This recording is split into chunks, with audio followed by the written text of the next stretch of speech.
ya tienen el número de mis nietos hasta en el programa. No sé cómo eso pasó. Yo vivo aquí, trabajo aquí y tengo algo que ver con el Ministerio de Founders. Y gracias por corregir eso en el programa. Pero antes de continuar o de empezar a ver la palabra de Dios, yo quiero mencionarles algunos libros. Y una de las oportunidades de esta conferencia es poder compartir con ustedes libros que son maravillosos. Hay 3 libros que yo quiero resaltar, que yo creo que ustedes se beneficiarían. Uno es El Pastor y el Avivamiento de Jonathan Edwards y es su defensa del gran avivamiento. Fue escrito por Kurt Smith.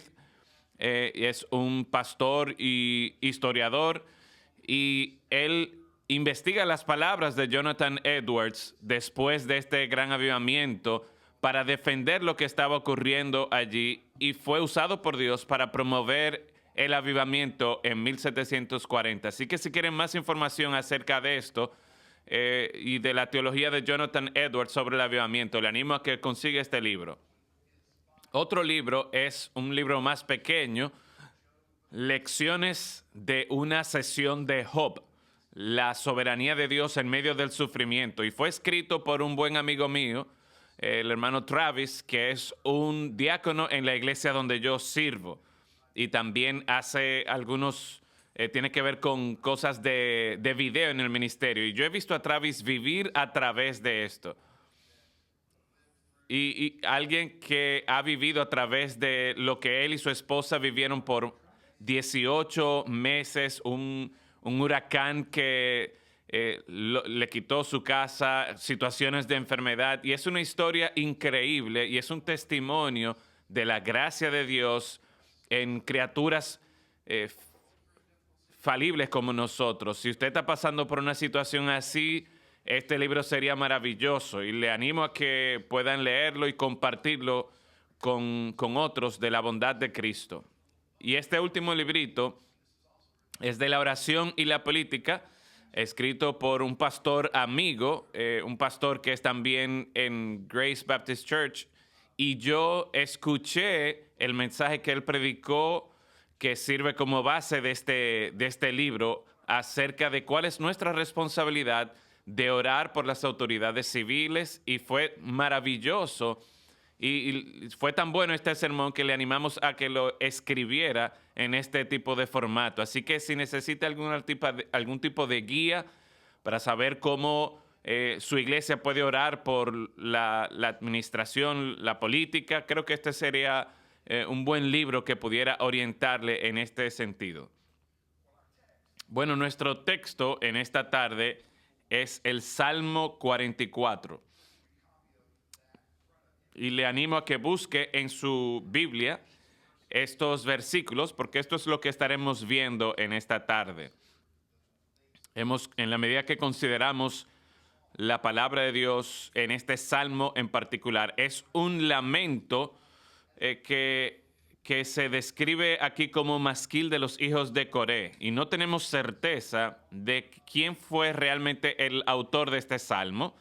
Pudo haber sido uno de los hijos de Coré, o pudo haber sido el rey David quien comisionó a los hijos de Coré a que cantaran este lamento, pero no hay nada en este salmo que que hable acerca de su contexto histórico o de alguna persona en particular. Sin embargo, los 26 versículos del Salmo 44 nos dan mucha dirección sobre cómo debemos pensar y orar por el avivamiento. El salmista considera las obras maravillosas de Dios en el pasado y luego lo que está ocurriendo alrededor en el presente, y luego concluye el salmo con una oración apasionada por lo que Dios va a hacer en el futuro. Así que por favor sígame en la medida que leo este salmo en esta tarde. Al músico principal, masquil de los hijos de Coré. Oh Dios, con nuestros oídos hemos oído, nuestros padres nos han contado la obra que hiciste en sus días y en los tiempos antiguos. Tú con tu mano echaste las naciones y los plantaste a ellos. Afligiste a los pueblos y los arrojaste. porque no se apoderaron de la tierra por su espada, ni su brazo los libró, sino tu diestra y tu brazo y la luz de tu rostro, porque te complaciste en ellos. Tú, oh Dios, eres mi rey, manda salvación a Jacob. Por medio de ti sacudiremos a nuestros enemigos, en tu nombre hollaremos a nuestros adversarios, porque no confiaré en mi arco, ni mi espada me salvará, pues tú nos has guardado de nuestros enemigos y has avergonzado a los que nos aborrecían. En Dios nos gloriaremos todo el tiempo y para siempre alabaremos tu nombre. Pero nos has desechado y nos has hecho avergonzar, y no sales con nuestros ejércitos. Nos hiciste retroceder delante del enemigo y nos saquean para sí los que nos aborrecen. Nos entregas como ovejas al matadero y nos has esparcido entre las naciones. Has vencido a tu pueblo de balde. No exigiste ningún precio. Nos pones por afrenta de nuestros vecinos, por escarnio y por burla de los que nos rodean. Nos pusiste por proverbio entre las naciones. Todos al vernos menean la cabeza. Cada día mi vergüenza está delante de mí y la confusión de mi rostro me cubre. Por la voz del que me vitupera y deshonra, por razón del enemigo y del vengativo. Todo esto nos ha venido y no nos hemos olvidado de ti y no hemos faltado a tu pacto.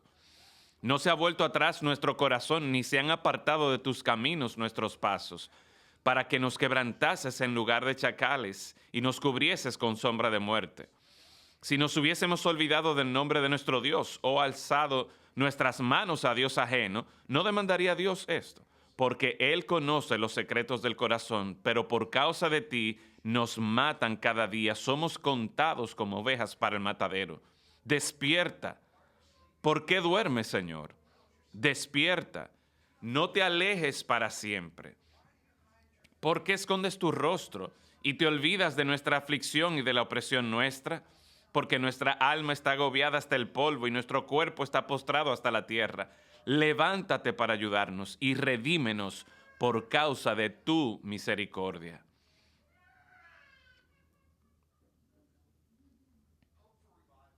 La esperanza para el avivamiento puede ser alimentada al recordar la manifestación de la gracia y el poder de Dios en el pasado.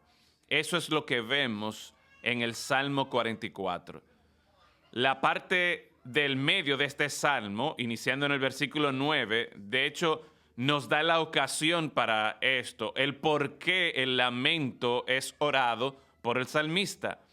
Surge de un espíritu en el que es de días difíciles y concluye con un ruego al Señor para que Dios venga y haga algo, para que Dios haga lo que Él había hecho en el pasado. Y como tal, este es un salmo que nos instruye a nosotros al orar por el avivamiento. Los 26 versículos se pudieran dividir en 3 secciones o 3 perspectivas, 3 vistas, 3 vistazos a la situación. Primero, el salmista mira hacia atrás a lo que Dios ha hecho. Y luego del 9 al 22, el salmista mira a su alrededor y ve lo que Dios está haciendo, lo que está ocurriendo. Y finalmente, del versículo 23 en adelante, él mira hacia arriba y clama al Señor por ayuda.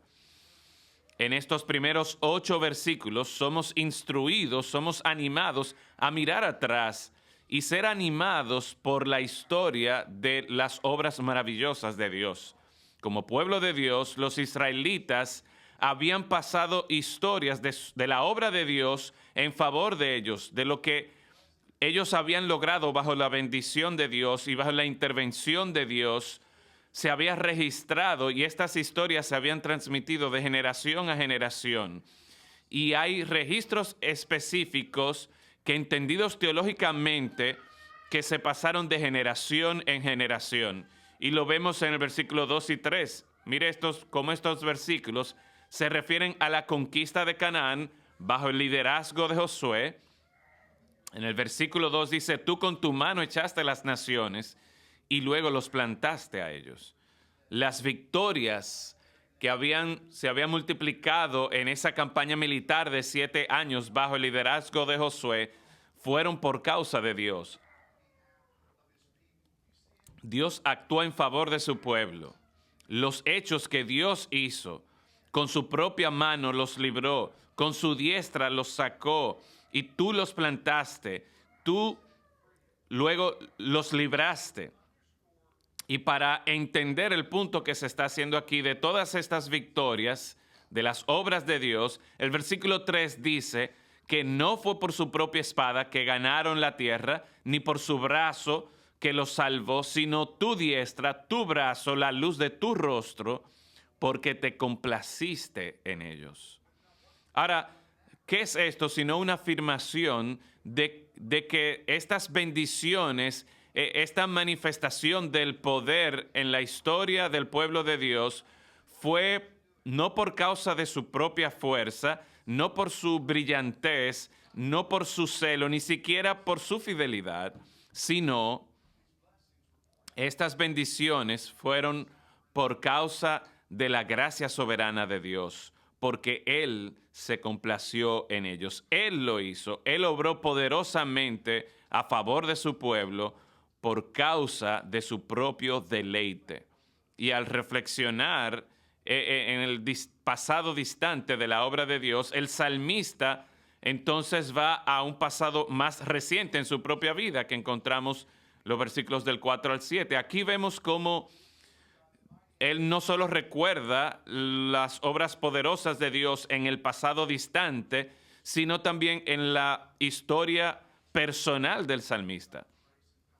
Él ha experimentado la gracia y el poder de Dios en su propia vida. Él ha visto cómo Dios había sacudido a sus enemigos y él reconoce que Dios es su rey, su salvador. Él sabe que estas victorias personales que ha experimentado son por causa del nombre del Señor. El versículo 6 dice que nos salvaste, no con mi arco. Y cada creyente tiene un testimonio similar. Si tú eres cristiano, es porque Dios en su soberanía ha obrado en tu vida. Él ha hecho algo para llamarte a ti a sí mismo. Él ha hecho algo para plantarte en su reino. Él ha hecho algo para hacerte a ti su hijo. Hermanos, hermanas, al pensar de lo que nosotros creemos, nosotros no podemos olvidar que nuestra religión, la religión verdadera, es una religión histórica. Nuestra fe está fundamentada en la historia. Los santos del Antiguo Testamento miran atrás a cómo Dios los libró de Egipto y los estableció en la tierra prometida. Y nosotros miramos atrás a ese acto redentor maravilloso de Dios que el Antiguo Testamento estaba mirando hacia adelante. La obra de Dios salvando a su pueblo por medio de la obra de Cristo, la resurrección de Cristo. Nosotros tenemos la revelación completa de Dios en nuestra historia y nosotros podemos recordar a Cristo como se nos exhorta. Nosotros podemos detenernos en cualquier lugar que nos encontramos y mirar atrás a lo que Dios ha hecho en favor nuestro por medio de su Hijo. Y eso es bueno. Es bueno para nosotros recordar la obra de salvación de Dios. Es bueno que podamos recordar las manifestaciones poderosas de Dios. Piense, por ejemplo, en el día de Pentecostés. ¿Usted se ha puesto a considerar todo lo que tuvo que ocurrir en ese momento cuando Pedro predicó en el día de Pentecostés? ¿Estaba Pedro? Hasta ese punto él había sido un discípulo inconsistente de Cristo. No era una persona que usted esperaría que fuera valiente. Él era una persona que había, de hecho, negado a que conocía a Cristo Jesús. Y 2 semanas después, el Cristo resucitado, después que fue resucitado y ascendió al cielo, Pedro, lleno del Espíritu Santo, predicó a una congregación llena de judíos que había clamado por la ejecución de Cristo. Y él dice, este Cristo que ustedes habían crucificado, Él lo ha convertido en Rey y Señor. Dios lo levantó de los muertos. ¿Y cuál fue el resultado? Como 3,000 almas fueron salvas. en esa manifestación gloriosa del poder de Dios. Un hombre simple, predicando un mensaje, evangelio simple, fue unido allí con el poder sobrenatural del Espíritu Santo. Miles de personas se convirtieron. Dios hizo eso. Y así como Dios obró en la reforma protestante de los años 1600, nosotros vemos cómo la civilización fue cambiada, fue transformada. Si nosotros no somos cuidados, podemos ver exclusivamente cómo que Dios obra en hombres grandiosos. Hablamos de Juan Calvino, de Lutero, las 95 tesis, los catecismos, o Zwinglio y el impacto. Y es cierto, todos estos hombres trabajaron fuertemente y Dios obró y Dios bendijo su esfuerzo. Pero es más importante que nosotros recordemos que Dios hizo lo que ocurrió en ese tiempo. Es una obra de Dios, nuestro Dios. El Dios que es Padre de nuestro Señor Jesucristo, el Dios que nos ha reunido con Él por medio de Cristo. Y lo mismo ocurrió en el gran avivamiento. Nosotros estudiamos esto aún por medio de este libro que les recomendé y damos gracias a Dios por Jonathan Edwards, por Wesley, por George Whitefield y otros más que fueron grandes predicadores y fueron usados por Dios para que miles de personas se convirtieran a lo largo de 2 décadas. Pero al mirar atrás en esa temporada de avivamiento, nosotros debemos recordar que nosotros no pensamos acerca de esto de manera correcta hasta que reconocemos que es una obra poderosa de Dios. Dios lo hizo, nuestro Dios lo hizo. El Dios que nunca cambia, lo hizo. Nosotros pensamos también en nuestras propias vidas, como dice el salmista, y todo lo que Dios ha hecho en nuestras vidas. ¿Por qué eres cristiano? Quizás tú tuviste un padre o madre que te enseñó el evangelio y que oró por ti. Quizás algún maestro de escuela dominical, algún compañero de trabajo, un cónyuge, alguien que te amó y que siguió predicándote el evangelio. Y Dios utilizó todo eso, pero te das cuenta que a través de cualquier medio que Dios utilizó para que tú llegaras a ser cristiano, Dios te hizo cristiano. Dios actuó en ti, Dios abrió tus ojos. Dios trajo convicción de pecado. Dios te movió, te sacó del pecado y del camino en que andabas. Tú y yo somos cristianos por causa de la gracia soberana de Dios. Dios te escogió desde antes de la fundación del mundo. Dios te dio a su Hijo unigénito. Cristo derramó su sangre por ti y ordenó esto desde antes de la fundación de los tiempos. Su espíritu trajo convicción de pecado y cada creyente es un testimonio de la gracia soberana y del poder de Dios. Y debemos recordar esto, debemos considerar esto. No se olvide lo que Dios hizo para salvarnos, lo que fue necesario para redimirnos. Y vemos esto a lo largo de las Escrituras, en Efesios capítulo 2. Cuando Pablo escribe en algunos versículos, ustedes estaban muertos en vuestros delitos y pecados, en los que antes andaban siguiendo la corriente de este mundo y al príncipe de las potestades de este mundo, dentro de los cuales nosotros vivimos siguiendo los deseos de nuestra carne y nuestra mente, y por naturaleza éramos hijos de ira, lo mismo que los demás.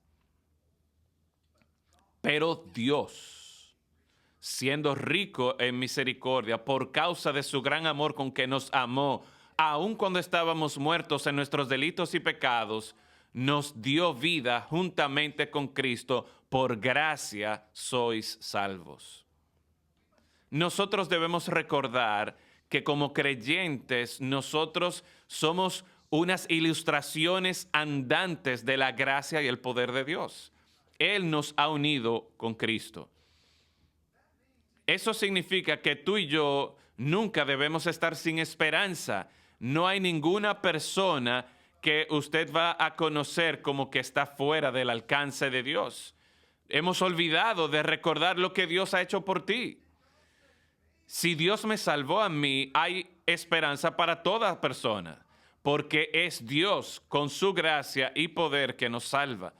Lo que Él ha hecho por nosotros, su salvación prueba que Él tiene el poder y está dispuesto para hacer lo que sea necesario para prosperar y para asegurar que nosotros lleguemos hacia el hogar celestial. Así que este salmo nos anima a mirar atrás. Anímate. Pero en el versículo 9 empezamos a ver, dice el versículo 9, pero, en contraste con lo que acaba de escribir y lo que está ocurriendo hoy día en la medida que él reflexiona sobre esto. Al nosotros considerar honestamente lo que está ocurriendo a nuestro alrededor, es lo que lleva al salmista a orar lo que está pasando. Y él está viendo honestamente a su alrededor. Él está viendo, Señor, tu pueblo está sin poder. Versículos 10 y 11. No podemos siquiera ponernos de frente del enemigo. Tenemos que retrocedernos. Nuestros enemigos nos han saqueado. No podemos mantener nuestra herencia. Somos como ovejas que van al matadero. No tenemos el respeto de las naciones. Hemos sido ridiculizados por las naciones, por nuestros enemigos. Son la burla de las naciones. Se han convertido en un proverbio. Es como algo, un proverbio que los lleva al ridículo. El objeto de risa, de burla de los demás. La gente está meneando su cabeza. Son burlados, vituperados, deshonrados. Están en desgracia. No hay respeto. Y no hay esperanza. No tienen esperanza. Miren el versículo 19. Están quebrantados. No hay esperanza. Han sido relegados al lugar de chacales, dice el texto, al lugar de sombra de muerte. Christopher Ash comentó sobre esto. Son personas que hay una nube encima de ellos y aunque están vivos es como si estuvieran muertos y es una imagen dolorosa. Son como ovejas que van al matadero. Esta evaluación de las circunstancias presentes presenta un retrato muy triste. El pueblo de Dios no tiene habilidad para hacer una diferencia en este mundo. Son objeto de burla, no tienen esperanza, no tienen poder, no hay respeto, no hay ninguna esperanza. Y lo que hace que sea peor esta evaluación honesta del día es cuando el salmista empieza a evaluar teológicamente lo que está ocurriendo, donde él ve más allá de lo que se puede ver, y ahí es que esta vuelta teológica provoca que sea todavía más devastador. De manera teológica, él está evaluando y llega a esta conclusión. La razón de todo esto es Dios, es Dios. Miren el segundo pronombre personal que se utiliza aquí, tú, versículo 9, tú nos has rechazado. Versículo 10, tú nos hiciste retroceder. Versículo 11, tú nos entregas como ovejas al matadero. Versículo 12, tú has vendido a tu pueblo de balde. Versículo 13, tú nos pones por afrenta de nuestros vecinos, por escarnio y por burla de los que nos rodean. Versículo 14, tú nos pusiste por proverbio entre las naciones. Versículo 19, tú nos quebrantaste en el lugar de chacales y nos cubriste con sombra de muerte. ¿Ves esta evaluación honesta de aquellos que creen en Dios y al ver lo que está ocurriendo a su alrededor y ven la maldad que está prevaleciendo en la cultura? Dios no es menos soberano en medio de esos días de maldad como en aquellos días de bendición donde Él derramó su espíritu. sigue estando en el trono, Él sigue gobernando y sigue dirigiendo y sigue reinando sobre su mundo. Su providencia no opera en menor capacidad durante las tribulaciones y los problemas. No es menor que en aquellos momentos de prosperidad y de ánimo. Y lo que hace que esta evaluación sea todavía más dolorosa es cuando dice en el versículo 17 y 18, todo esto nos ha venido y no hemos faltado a tu pacto. Nosotros no te hemos rechazado a ti, Señor. Todo esto ha venido, aunque no nos hemos olvidado de ti. No hemos faltado a tu pacto, no se ha vuelto atrás nuestro corazón, ni se han apartado de tus caminos nuestros pasos. Esto parece casi como arrogante, parecería como que se está engañando porque Dios viene y disciplina a su pueblo y todos hemos recibido esta disciplina de parte de Dios y no decimos, Dios, lo hemos hecho todo bien. Sin embargo, aquí hay una declaración honesta. Señor, no nos hemos olvidado de ti. Es correcto, es honesto y hay dos razones aquí. James Boyce presenta aquí como una evaluación honesta y yo creo que él está en lo cierto aquí. En el versículo 20 y 21, miren lo que dice.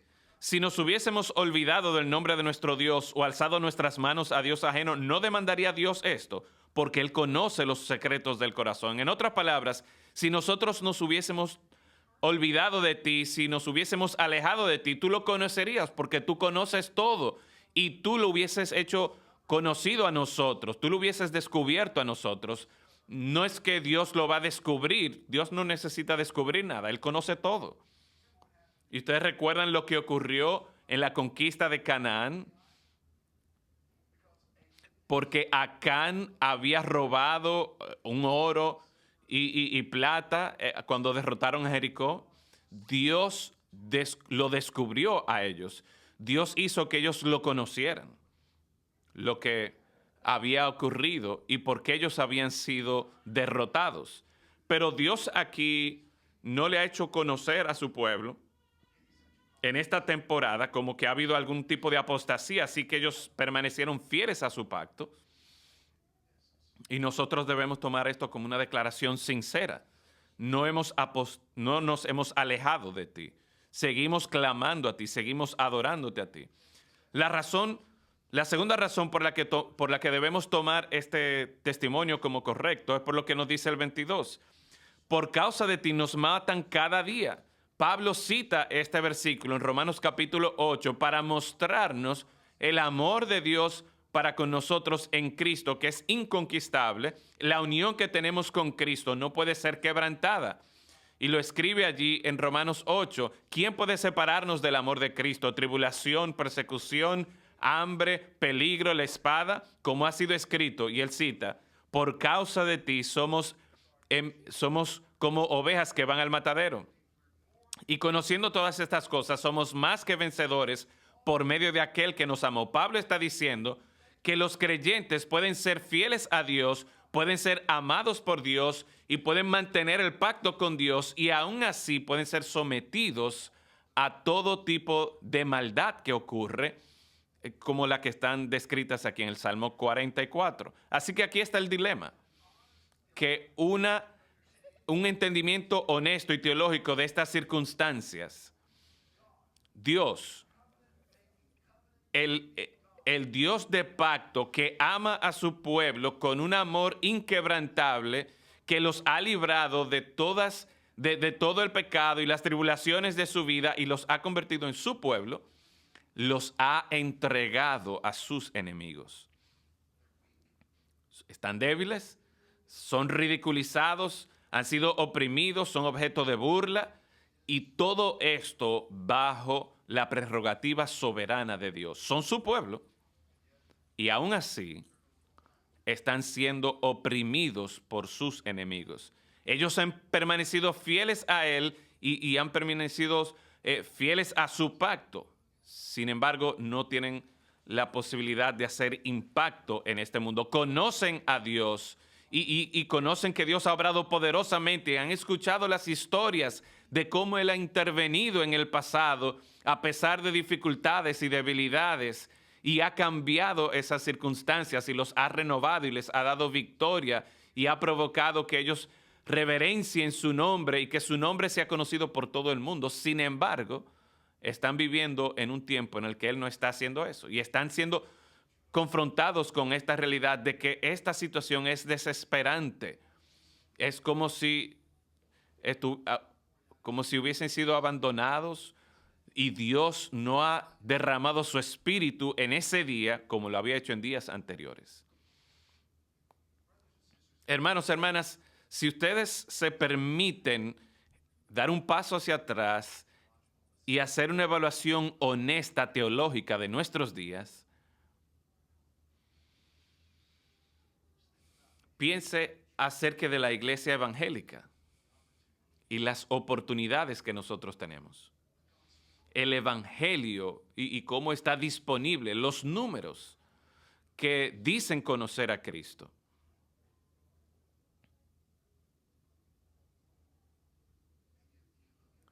Y usted ve así a nuestro mundo y nuestra cultura, nuestras iglesias, nuestra nación. Usted se ha puesto a evaluar teológicamente la situación en la que nos encontramos. Nuestro Dios en el cielo está gobernando en estos tiempos, en estos días malvados. Y nosotros no hemos votado, no hemos tirado la Biblia. Nosotros no hemos renunciado a Dios. Nosotros estamos seguros en su pacto porque Cristo ha derramado su sangre por nosotros. Y pensar teológicamente, honestamente, acerca de los días en que vivimos es abrir su alma a ser aplastada y ver cómo la gente desprecia a nuestro Dios, toman sus bendiciones y burlan y se burlan de su nombre, blasfeman su nombre. Nosotros tenemos su palabra, tenemos su espíritu, tenemos su evangelio y parece que hacemos muy poco impacto. Así que, ¿qué podemos hacer? Mirar hacia atrás y ver la manifestación del poder de Dios en su pueblo en tiempos del pasado y recordar lo que Dios ha hecho. Dios lo hizo. Dios hizo la reforma, Dios hizo Pentecostés, Dios hizo el gran avivamiento. Recuerden eso, crean esto y honestamente reconozcan, mira, aquí nos encontramos sin eso. Admitan que lo que Dios ha hecho, Él no lo está haciendo aquí y ahora. Y habiendo visto hacia atrás y mirando a nuestro alrededor, entonces hagamos lo que hizo el salmista al final. Miremos arriba y ore. Ruegue al Señor. Desesperadamente ruegue al Señor. Miren estos últimos versículos. Mire esta oración. Despierta. ¿Por qué duermes, Señor? Despierta. No te alejes para siempre. ¿Por qué escondes tu rostro y te olvidas de nuestra aflicción y de la opresión nuestra? Porque nuestra alma está agobiada hasta el polvo y nuestro cuerpo está postrado hasta la tierra. Levántate para ayudarnos y redímenos por causa de tu misericordia. Todo este salmo es una oración, pero estas últimas oraciones, estos últimos versículos nos presentan este sentido de desesperación que raramente se comparan a nuestras peticiones delante del Señor. Pero ¿qué va a hacer el Señor?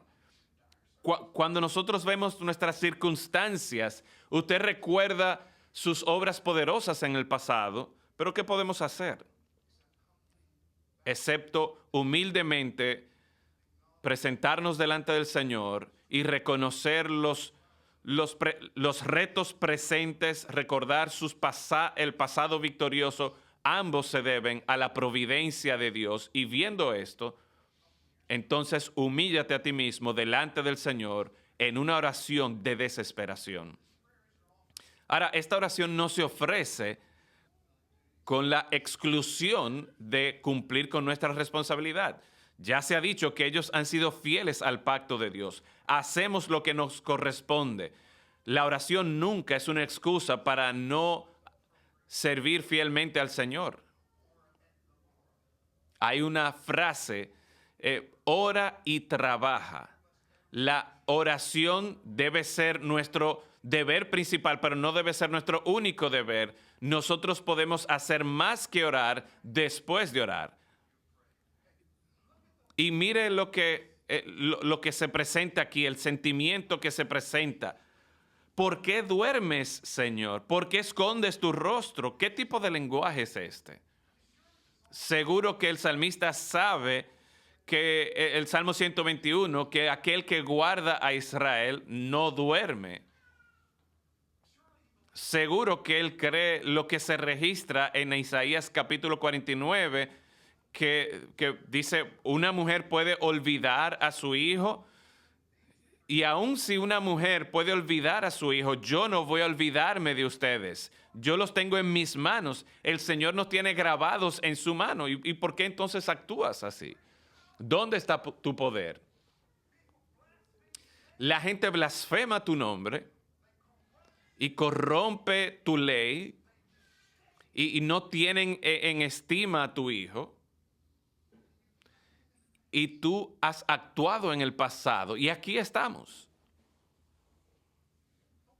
Despierta, despierta, Señor. No escondas tu rostro.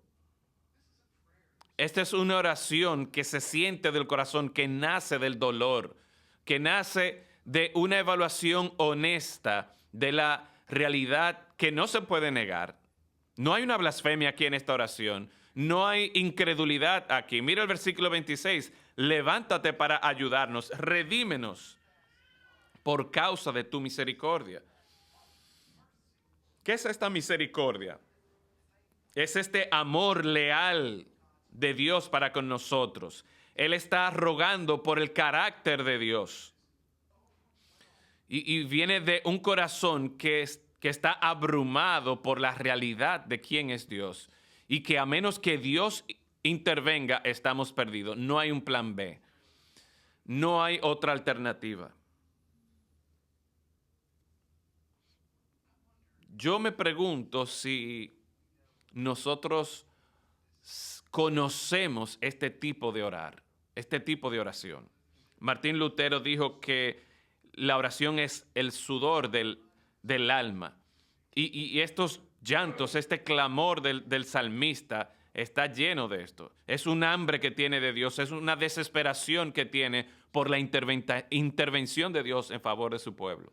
Y yo creo que si nosotros vemos este salmo claramente, lo que Dios ha hecho en el pasado, y somos más honestos con lo que Él está haciendo ahora, en la maldad que está corriendo, entonces nosotros vamos a empezar a experimentar este deseo ferviente que el salmista está mostrando aquí. En el 1871, durante un tiempo que había mucha calamidad, Spurgeon estaba en un momento difícil y luego él lo cuenta en un sermón, mientras él reflexiona sobre esto. Yo no tengo nada que puedo decirle a Dios sobre esto. Tú eres mi padre y yo soy tu hijo. Y tú, como padres, eres tierno y lleno de misericordia. Yo no pudiera ver a mi hijo sufrir como tú me estás haciendo sufrir.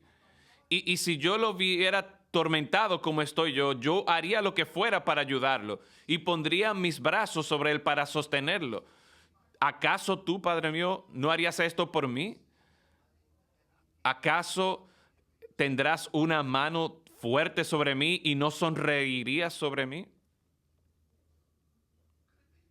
Podría ser, mis hermanos, que nosotros hemos vivido tanto sin esta obra de avivamiento en nuestros días, simplemente porque nosotros estamos satisfechos con tenerlo así.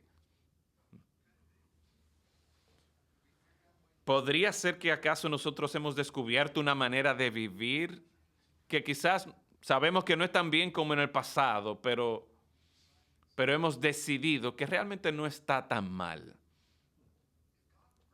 Si Dios nos concediera por su Espíritu que pudiéramos hacer una evaluación teológica honesta del pasado y del presente, yo no puedo creer que estaríamos convencidos de que como el salmista lloraríamos, clararíamos al Señor así, con este fervor. Él dice, tú vas a buscarme cuando me busques de todo corazón. ¿Qué motivará al pueblo de Dios de buscar a Dios de todo corazón? Mirar atrás, ver lo que Él ha hecho, estas temporadas increíbles en nuestra historia del poder de Dios. Escenas como en Escocia que nacieron en un día con hombres como Knox que decían, dame Scotland o Escocia o me muero.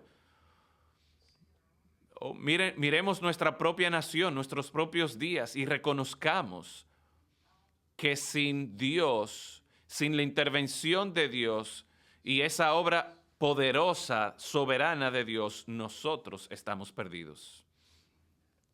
Y creer esto, recordando lo que ya Él ha hecho por nosotros en Cristo y cómo nos ha asegurado en Él por siempre, y Él es nuestro Padre y nos invita a que vayamos a Él. Entonces, nos pondremos delante de Él, conscientes de nuestra gran necesidad. Miremos atrás, miremos a nuestro alrededor y reconozcamos la maldad de nuestros días. Ustedes saben, yo no tengo que darle un listado. Ha sido algo normal. La maldad ha sido puesta en nuestras leyes, en nuestras escuelas. Y se ponen como algo por lo cual uno puede estar orgulloso. Se ha vuelto algo normal, tan normal que yo creo que deberíamos reconocer lo mucho que hemos caído. Pero hasta que seamos honestos, hasta que nos demos cuenta de todas estas cosas que se vuelven tan común,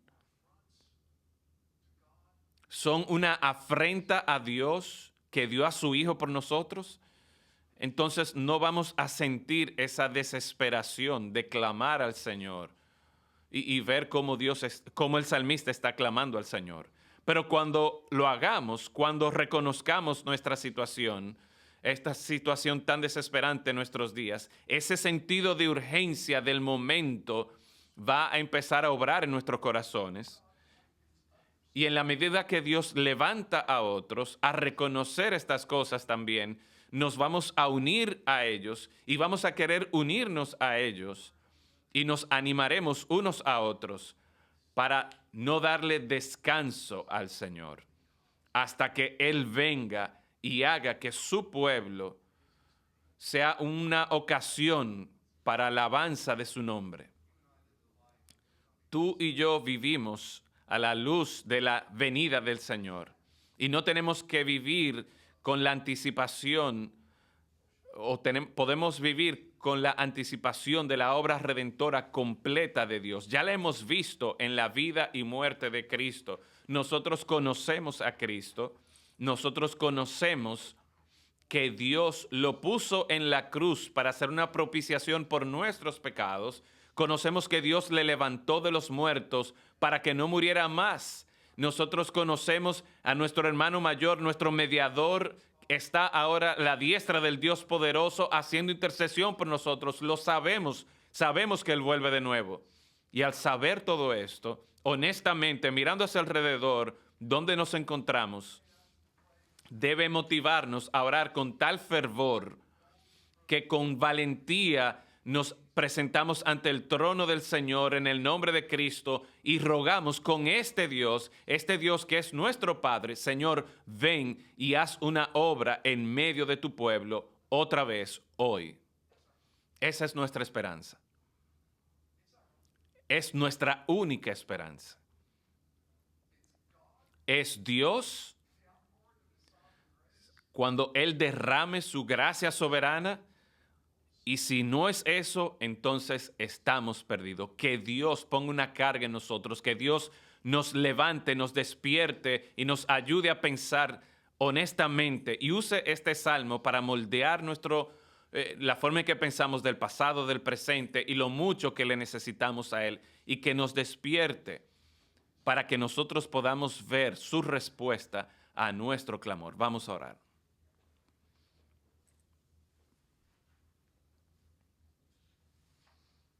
Padre, nosotros conocemos algo acerca de lo que el salmista está hablando, pero no estoy seguro que conocemos todo lo que él está hablando. Y queremos que, a menos que su espíritu venga y nos ayude, a menos que nos muestres la realidad del pasado, del presente, y nos provoques que podamos ver lo que este mundo, cómo se encuentra este mundo de verdad. Ayúdanos a considerar a Cristo y reconocer que al tener a Cristo tenemos todo lo que necesitamos y no hay nada que pueda separarnos de ti. Señor, danos esa hambre por ti. Danos esa aspiración por aquello que nosotros conocemos y más de lo que conocemos. Avívanos, Señor. Haz un nombre de ti mismo, Señor. Que los escépticos sean callados, que los ateos se conviertan en discípulos de Cristo. Renueva y refresca tu iglesia. Provoca que tu pueblo te ame con un amor más ferviente. Cumple tu obra en medio nuestro. Abre nuestros ojos, porque no tenemos a más nadie a quien acudir. Y pedimos todo esto en el nombre de Jesús. Amén.